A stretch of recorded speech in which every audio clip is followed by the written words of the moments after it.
we left off with this question, why in the world are there two more stages here? Freud said everything was done and over after the fifth year.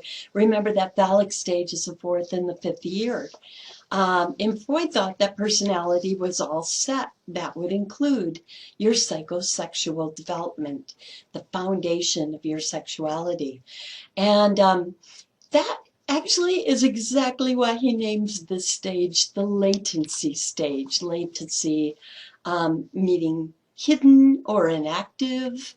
Okay, so the age range for this stage is 6 to 12. There is going to be no body part focus because this part of your development has now moved underground. It's inactive for a while, for a number of years, you'll see here.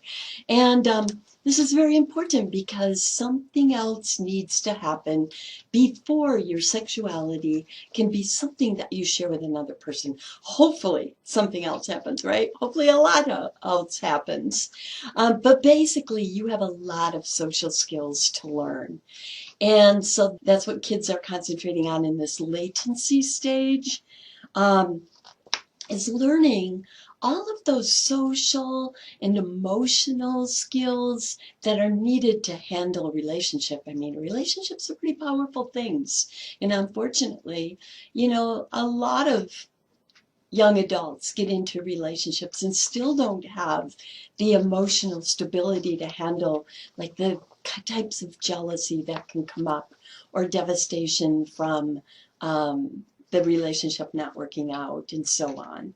Okay, so that is why this is called the latency stage, and there's no body part focus, and there's no psychosexual task, although they're, kids are working on something. They're working on social skills and emotional skills and such. And then we get to the genital stage, and for your age range here, you can just put puberty on. Okay, and the focus now is back on the genitals, but still, we don't have fixations or things like that. That's already done and set according to Freud. But the genital stage is, when the focus goes back onto the genitals.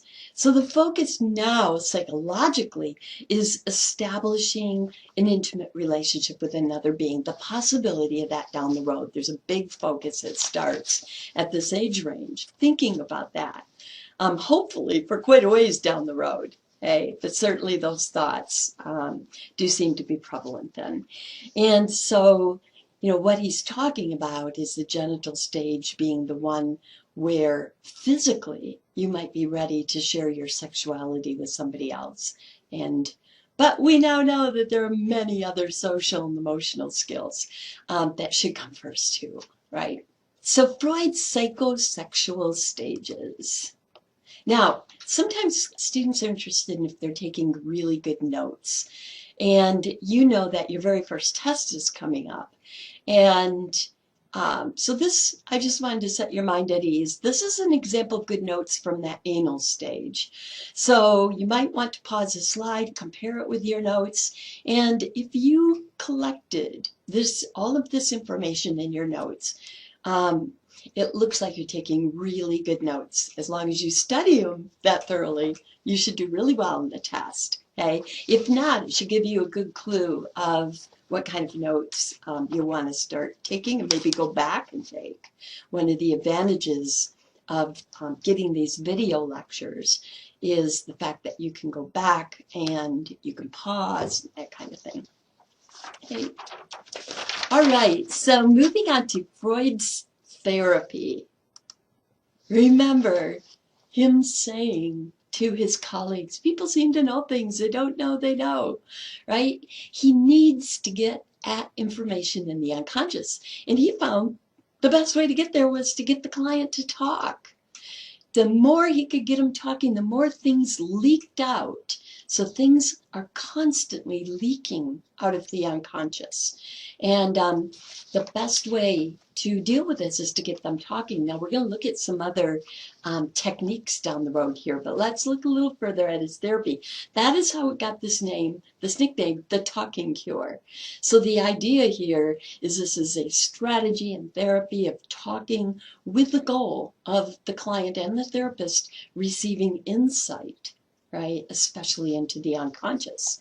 Now, I want you to imagine, though, what kind of relationship it really takes, like a friendship, you might say, a real trust, a real liking, a real respect between the therapist and the client for this stuff to come leaking out. Okay, so when we are talking about psychoanalysis, we're not talking about a quick form of therapy. There are some much quicker and less expensive forms of therapy, but this certainly is a more pricey one, unfortunately, that is more available to the middle class and over. So this can take a number of years, not unusual for someone to be in psychoanalysis for 2 years or more. Also, like we said, a very close relationship between the client and the therapist. And because of that, there's some special situations with this therapy that can be beneficial, but also can be problems. And that is transference and countertransference, something that can happen in this environment where you have this close relationship. So with transference, patients oftentimes will start displaying their feelings for someone who's significant in their life onto the therapist. Okay? Now, a therapist might find this to be really beneficial. In other words, they can work with it.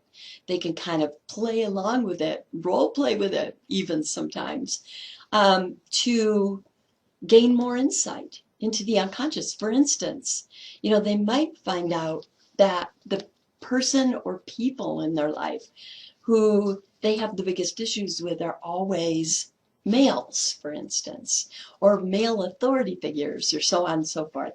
So, transference can be used in a positive way in therapy. However, it can also be very negative. So the patient might feel that they're falling in love with the therapist. They can displace feelings they have for someone they're falling in love with or have those kinds of feelings for onto the therapist.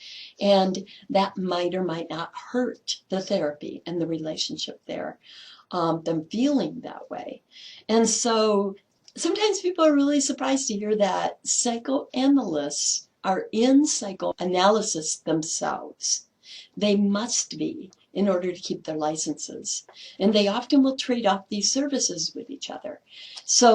But what they go to discuss is largely their clients in transference situations and even counter-transference situations, which we will talk about here in a moment. But the idea is that if you are the therapist and you're trying to see whether this will hurt your relationship, it's like being at an art museum and standing directly in front of where your nose is almost touching a great big painting. And you can't see the whole thing, right? You can't see the big picture. Your viewpoint is limited because you are so close to the situation. So the idea is that psychoanalysts are better able to perform this service for each other than for themselves. So an unbiased outside party, right, judging whether the transference is something that is positive in helping the therapy, or if it's negative, and what that therapist needs to do is actually refer that client to another therapist because the transference is hurting the relationship. Now, the same goes for countertransference. And in the same way, the therapist can develop feelings for the client. It might be that, they get tired of hearing the clients talk about their problems and they are losing empathy. Really important then to move that client on to another therapist, refer them on to another one. This really needs to be close and genuine relationship. And therapists also can transfer feelings from another important person in their life onto the client. And again, another therapist is the best one to judge this.